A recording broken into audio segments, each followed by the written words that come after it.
President, colleagues, we've already said that during Russia's special military operation in Ukraine, information was discovered regarding the implementation of the Ukrainian authorities with the support and the direct supervision of the US Ministry of Defense of dangerous projects as part of their military and biological program.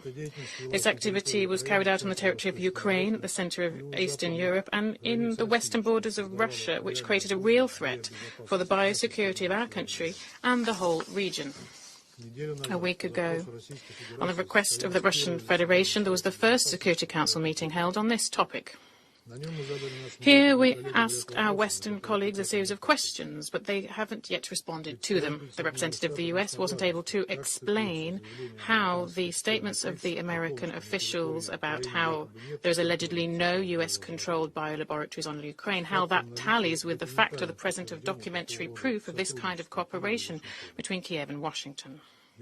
I'd recall here we're talking about an agreement signed in 2005 between the US Ministry of Defense and the Ministry of Health of Ukraine, which clearly sets forth support for the Pentagon to joint biological research applicable to dangerous pathogens located in facilities on Ukrainian territory.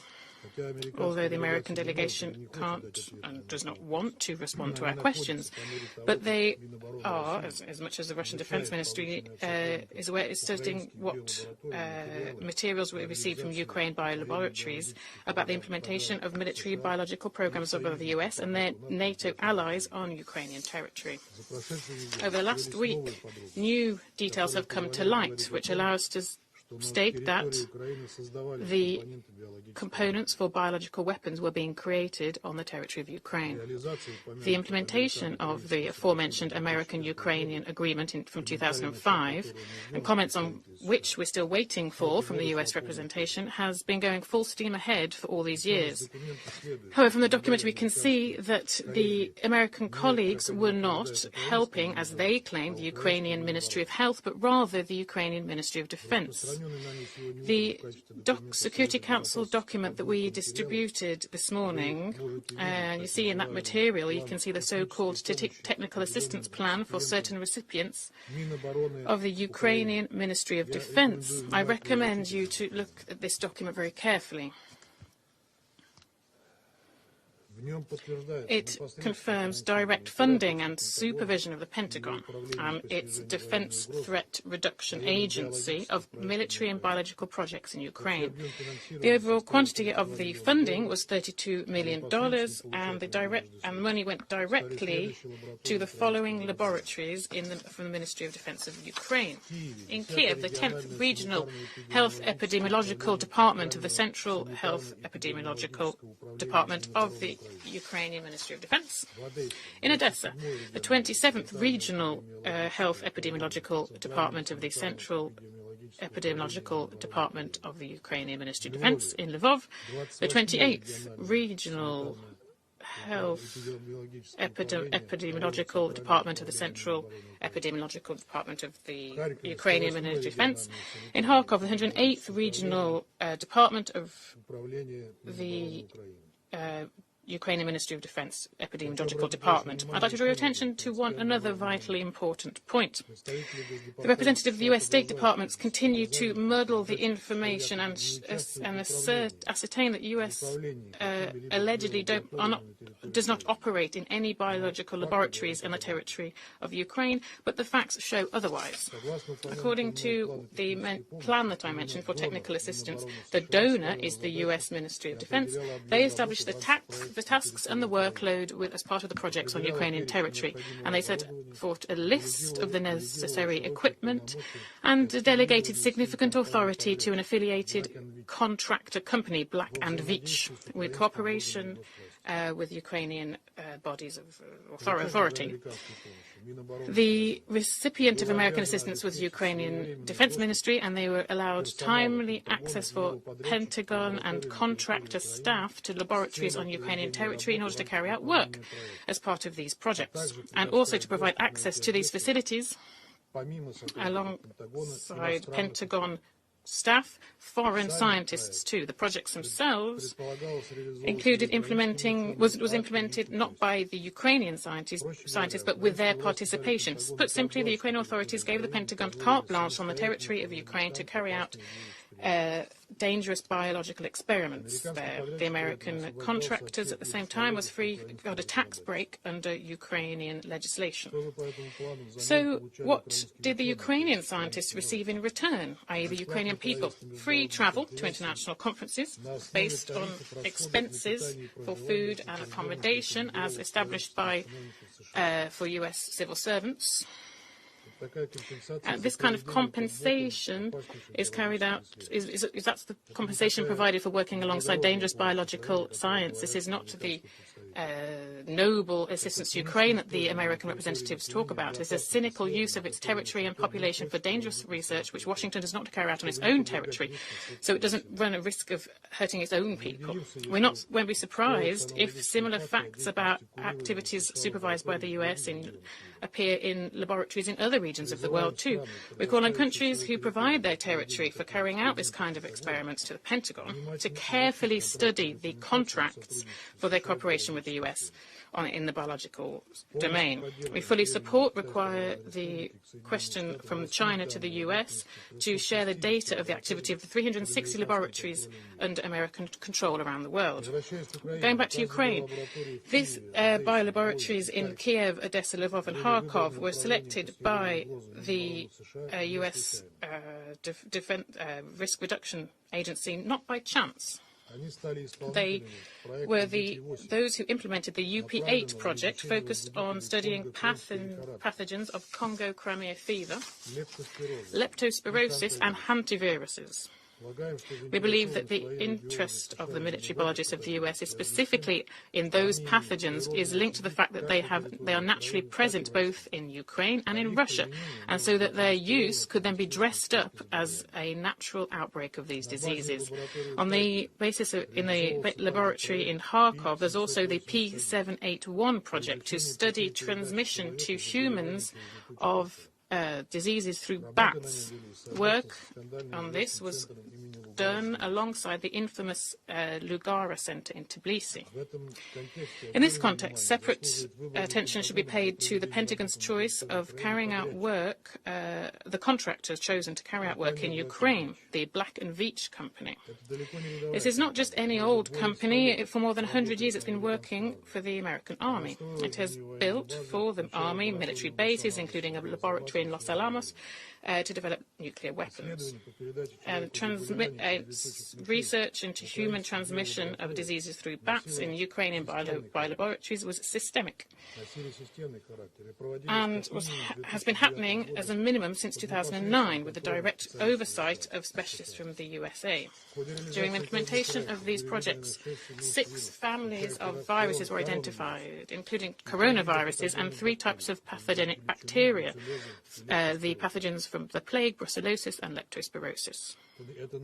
These are the most attractive option to use in order for infection because they are resistant to medicine and they spread very quickly from animals to people.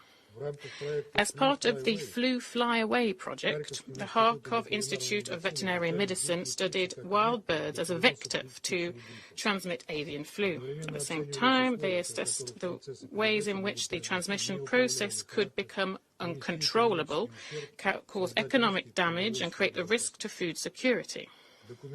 Documents show the involvement of the Kharkov Institute in the work to collect strains of avian flu viruses which have high epidemiological potential and could cross the species barrier.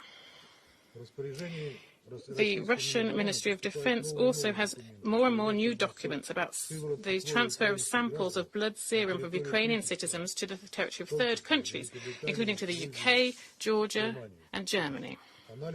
The analysis of the information gives us grounds to say that the Ukrainian specialists were not informed about the potential risks of the transfer of biological materials and are kept in the dark and don't have a real idea about the real objectives of the research being carried out. And this is not surprising if, according to the contract documentation that I mentioned earlier, they are simply playing a secondary role.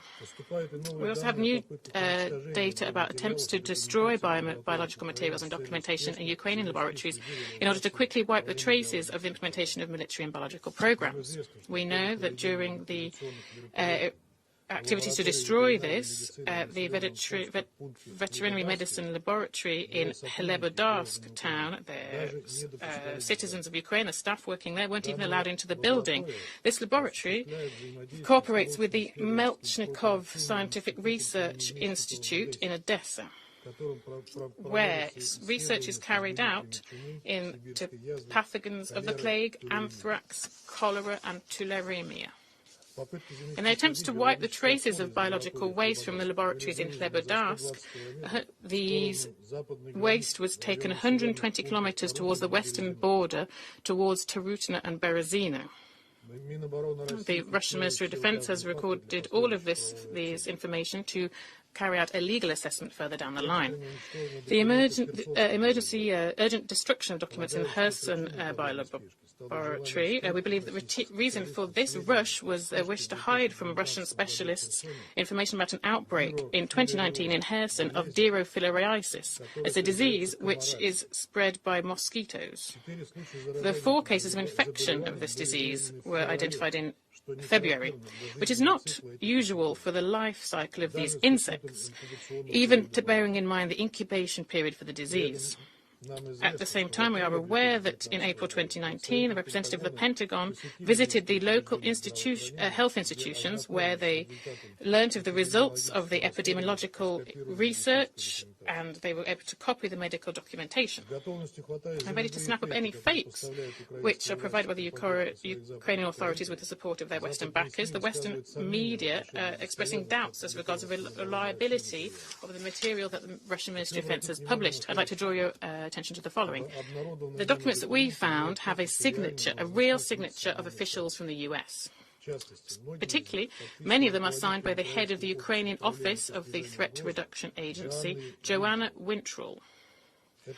This is a Pentagon staff member and well known in non-proliferation circles. Before Ukraine, she supervised the destruction of chemical weapons in Libya. If journalists really are interested in verifying the documents that we provided, then I propose that you ask her directly, is that really her signature?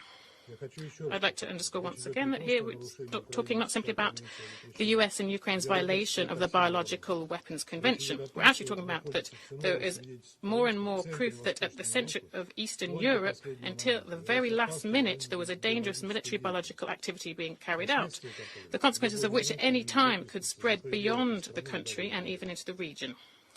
The scale of casualties, including amongst the population of European countries in this case, in this scenario, is hard to imagine. Coronavirus could be nothing compared with this. We're also concerned by that there's a threat that already exists. For example, in 2018, those living in Lugansk and Donetsk, there was a sharp spike in cases of tuberculosis caused by a new multi-resistant strain. During this mass outbreak recorded in the region, near Pesk, more than 70 cases of infection were recorded, which quickly became lethal. This doesn't look like coincidence. In conclusion, I'd like to comment on the statement made by the representative of the UN Secretariat, that the Secretariat does not have information about the implementation of military and biological programs on the territory of Ukraine. In line with this BWC, states parties provide the UN information about facilities and biological activities carried out. We're talking about confidence-building measures which are published in order to monitor implementation of the Convention. Since 2006, which was when these projects started, including the projects UP4, UP8 and P781, the US and Ukraine has been deliberately keeping quiet about this in their reports, despite the clear military and biological purposes of this. This is why Russia, for many years, has been calling for a strengthening of the BWC regime and to adopt a legally binding protocol to the Convention, which would allow us to create an effective mechanism of verification and include in reporting from states parties information on military biological activities carried out abroad. For 20 years, the US has been blocking this kind of work, refusing to provide this kind of information. Indeed, one other question, which the representatives of the US have time and time again been not providing us with, all of the facts I listed today on the 11th of March are only the tip of the iceberg. Our Ministry of Defense is receiving more and more material, and we're analysing them. We will continue to keep the international community informed about the unlawful activity carried out by the Pentagon on Ukrainian territory. Thank you for your attention. Thank you, Mr. President. And thank you, High Representative Nakamitsu, for joining us today to repeat what you gave us, exactly what you gave us last week. And last week, we heard from the Russian representative a tirade of bizarre conspiracy theories. This week, we're hearing a whole lot more where that came from, things that sound like they were forwarded to him on a chain email from some dark corner of the internet. President Biden has a word for this kind of talk: malarkey. As I said 1 week ago, Ukraine does not have a biological weapons program. There are no Ukrainian biological weapons laboratories, not near Russia's border, not anywhere. They're only public health facilities, proudly, and I say proudly, supported and recognized by the U.S. government, the World Health Organization, and other governments and international institutions. In fact, it is Russia that has long maintained a biological weapons program in violation of international law. It is Russia that has a well-documented history of using chemical weapons. It is Russia who is the aggressor here. It was Russian operatives who poisoned Alexei Navalny and Sergei and Yulia Skripal with nerve agents. It is Russia that continues to support the Assad regime in Syria and shield it from accountability when the UN and the OPCW have confirmed that Assad has recently used chemical weapons over the past several years. Let's not forget why we are really here today. We're here because Russia knew its cynical ploy to pass an exculpatory resolution had failed. This meeting is the result of their isolation on this council and on the world stage. We're not buying what they're selling, literally or figuratively. And I will reiterate the United States' deep and serious concern that Russia's calling for this meeting is a potential false flag effort in action. Russia has repeatedly accused other countries of the very violations it plans to perpetrate. We continue to believe it is possible that Russia may be planning to use chemical or biological agents against the Ukrainian people. We aren't going to dignify Russia's disinformation or conspiracy theories, but we will continue to sound the alarm and tell the world where we think Russia is heading. And we will remind the world that Russia has repeatedly lied to this council over recent weeks. Despite all the evidence we could see with our own eyes, it told us that it was not going to invade Ukraine, that it was engaged in war games, that it was interested in diplomacy. I asked the Russian PR, where are the 100,000 troops who were sitting on the Russian side of the border now? Sadly, I think many of them have given their lives in this senseless, unconscionable war against the Ukrainian people. Russia lied to its own people as well, shutting down media to try and hide the truth. And I will not repeat the slurs and false accusations that Russia has hurled against the Ukrainian people and the United States repeatedly at this table. But we know that Russia's disinformation is a sign of its desperation. That's the truth, and we will continue to ensure the world sees it and hears it. Thank you, Mr. President. Thank you, Mr. President. Mr. President, on behalf of all the colleagues of the Chinese mission, I wish to express our deep sadness at the passing of a DPR of Ireland, Ambassador Jim Kelly, and extend our sincere condolences to his family and the colleagues of the Irish mission. China has stated its position on the Ukraine issue many times. Under the current situation, it is the shared desire of the international community to achieve a ceasefire as soon as possible to avoid more civilian casualties and prevent a massive humanitarian crisis, which is also what China is hoping for. Direct negotiations between the parties concerned are the fundamental way to solve the problem. Russia and Ukraine have held 4 rounds of negotiations, and also they are staying in touch with each other. With negotiations continuing, there is hope for a ceasefire and a peaceful future. China will continue to facilitate dialogue for peace. We support the United Nations and all parties in ramping up mediation efforts and hope that all parties can do more things that are conducive to promoting peace talks rather than adding fuel to the fire.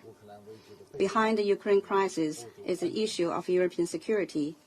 It is our hope that the United States, the European Union, and NATO can sit down with Russia for an in-depth and comprehensive dialogue and explore ways to put in place a balanced, effective, and sustainable European security architecture based on the principle of indivisible security, so as to achieve lasting peace and stability in Europe.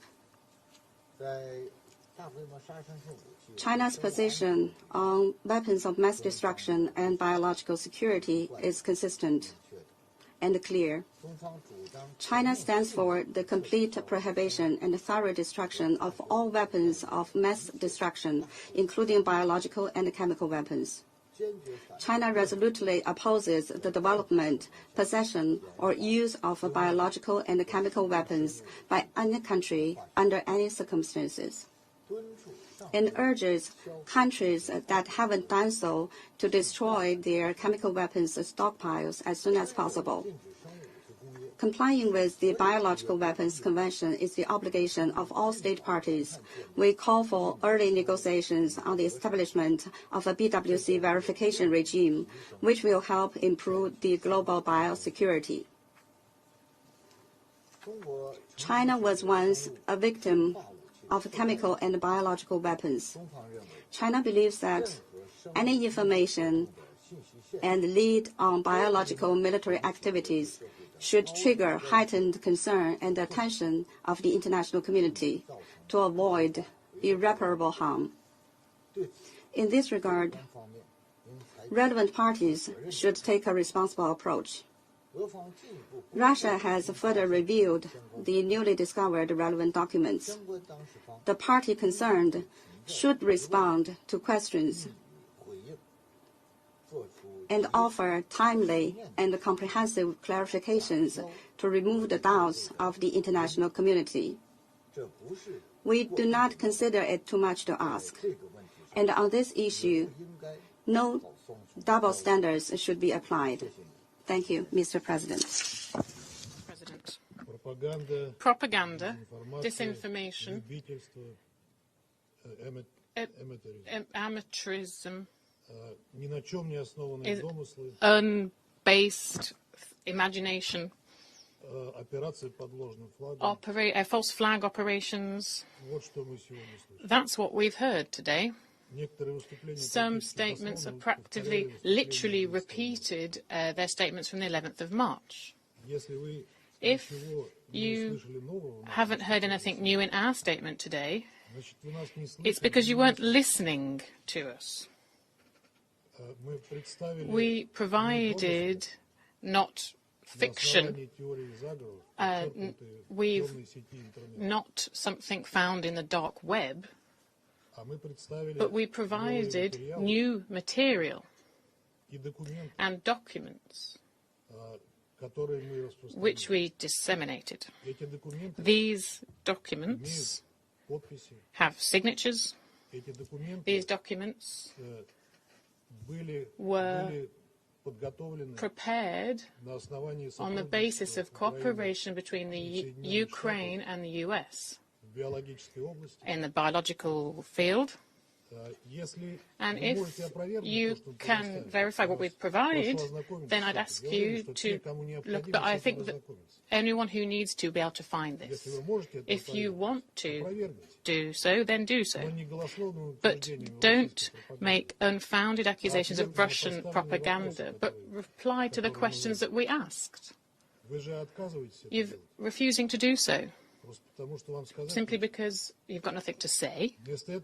Rather than this, you're trying to accuse us of intention to deploy biological and chemical weapons against Ukraine. This is real cynicism, isn't it? We've already warned about the fact that we know, and we officially warned that we do know, and we do have information about Ukrainian nationalists using chemical agents in some regions to carry out a provocation and then accuse Russia of having done it. This is a false flag operation. I say that we didn't listen to us properly, particularly the US. We didn't say, as the representative of the US claimed, that Ukraine itself has a military biological program. This program, we said, based on the documents that we have, is something that the US itself has, not Ukraine. And Ukraine, in this case, is being kept in the dark. And we already provided you with facts, talked you through them, about the spike in Ukraine of dangerous, lethal diseases, which there's no explanation for them with no usual factors. They can't explain that. It could be linked to this kind of activity, though. Today, again, we heard the argument that the biggest argument of proof that in Ukraine there were no biological activities being taken place is the view, and the main, this was the UN Secretariat view, but already said that the UN can't know about this. Secret military biological programs and those who carry them out are not shared with the UN or with anybody else. And as I already said, and I said before, we put this item on the agenda, new facts have appeared, and we will keep the Security Council abreast, as well as the international community, about these facts, which will be, I'm sure, revealed in the near future. Thank you very much. Right next to that line so that the cameraman can, Thank you. Hello. Our partners are in complete denial. They won't listen to what we're saying. They won't accept that we are presenting facts and not just propaganda. We circulated new materials about the issue among the Security Council members and the General Assembly. And I'm sure that you will be able to get access to those documents. They are not confidential or secret, and you will make your own mind whether it's propaganda and unsubstantiated accusations, or whether these are documents that are worth commenting and replying, which we didn't hear today. Today we heard the repetition of what they said, of what our partners said in the meeting of the 11th of March. They refused to accept and to recognize that we presented new set of evidence of military biological programs that were conducted in Ukraine with the participation of Pentagon. And now I would like to give the floor to my first deputy to make a special announcement. Yes. Hello, everybody. I just wanted to announce that my Twitter was blocked today, and I received a message from the client service saying that I am violating the rules of Twitter and I am engaged in abuse and harassment. So the tweet is like this. That's how fake news is born. We warned in our statement back on 7 March that the hospital in Mariupol has been turned into a military object by radicals. Very disturbing that UN spreads this information without verification. That was my tweet. So it's abuse and harassment according to Twitter. I will open an account in Telegram and you will receive English version link to this account. This is very deplorable and this clearly illustrates how much alternative view and free press and free information is valued by Twitter and in this country. Thank you very much. This is a new interpretation of the word harassment as well. Thank you.